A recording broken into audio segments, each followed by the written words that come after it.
শেষ দেখা দেখতাম।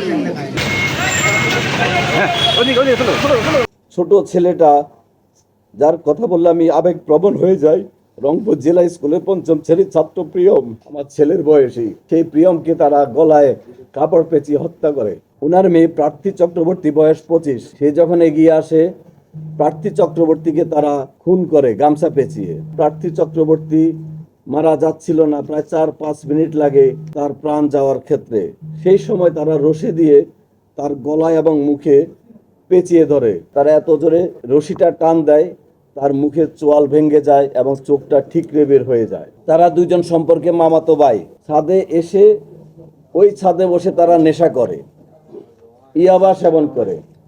ইয়াবা সেবন করাকালীন গণপতি স্যার, আমাদের ভিকটিম গণপতি চক্রবর্তী স্যার, যখন উপরে সাউন্ড শুনে তিনি উপরে যান। খালি গায়ে ছিলেন, কাঁধে একটা গামছা ছিল। তিনি ওদেরকে ওনার ছাদে বসে আড্ডা দেওয়ার ব্যাপারে জিজ্ঞাসা করলে, চ্যালেঞ্জ করলে, ওই দুইজন খুনি, তারা যেটা আমি কথা বলেছি আসামিদের সাথে, আসামিরা তাদের পরিচয় প্রকাশ না করার জন্য, সমাজে তাদের যেন পরিচয় প্রকাশ না হয়ে যায়, তাৎক্ষণিকভাবে ওই স্যারের গলায় যে গামছাটা ছিল সেই গামছা দিয়ে পেঁচিয়ে ওনাকে সেখানে হত্যা করেন। গণপতি চক্রবর্তী স্যার যখন স্যারকে খুন করা হচ্ছে, তখন উনি বাঁচার জন্য আপ্রাণ চেষ্টা করে এবং কিছু শব্দ হয়। শব্দ শুনে গণপতি চক্রবর্তী স্যারের স্ত্রী প্রীতিলতা চক্রবর্তী ওরফে ভোলা, এই ম্যাডাম উপরে আসার চেষ্টা করেন। উপরে আসার সময় ওই দুইজন খুনি উনাকে সিঁড়ির মধ্যেই গলায় গামছা পেঁচিয়ে, সেখানে ছাদের উপরে কাপড় চোপড় ছিল, পুরনো একটা গামছা পেঁচিয়ে উনাকে সিঁড়ির মধ্যে হত্যা করেন। উনার চিৎকার চেঁচামেচিতে উনার মেয়ে প্রার্থী চক্রবর্তী, বয়স 25, সে যখন এগিয়ে আসে, প্রার্থী চক্রবর্তীকে তারা খুন করে গামছা পেঁচিয়ে। খুনিদের বক্তব্যে আমি যেটা শুনলাম, প্রার্থী চক্রবর্তী মারা যাচ্ছিল না, প্রায় 4-5 মিনিট লাগে তার প্রাণ যাওয়ার ক্ষেত্রে।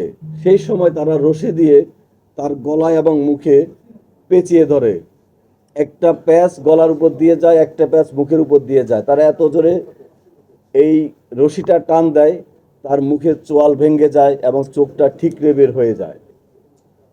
ওনাকে মারার পরে খুনিদ্বয় চিন্তা করলো এই নিচে যায়। নিচে যাওয়ার পরে ছোট ছেলেটা, যার কথা বললে আমি আবেগপ্রবণ হয়ে যাই, রংপুর জেলা স্কুলের পঞ্চম শ্রেণীর ছাত্র প্রিয়ম, আমার ছেলের বয়সী, সেই প্রিয়মকে তারা গলায় কাপড় পেঁচিয়ে হত্যা করে এবং এক পর্যায়ে একটা বালিশ চাপা দিয়ে হত্যা করে। হত্যা করার পরে সকাল হয়ে যায়। এরপরে তারা ওই বাসায়, ছোট ছেলেটা যে রুমে ছিল সেই রুমের বাথরুমে গোসল করে। প্রথমে সিদ্ধার্থ গোসল করে, সিদ্ধার্থ বের হওয়ার পরে মুগ্ধ গোসল করে। গোসল করার পরে তাদের ডাইনিং টেবিলে বসে তারা খেজুর খায়। সেখানে একটা বইমে খেজুর ছিল।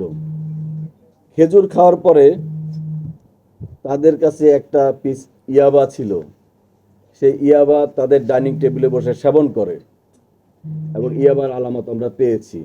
যখন জুমার নামাজের সময় হয়, তখন তারা, মুসল্লিরা নামাজে ব্যস্ত ছিল, রাস্তাঘাট ফাঁকা ছিল, দুইজন বাসার থেকে বের হয়ে সাথে লুট করে নিয়ে যায়।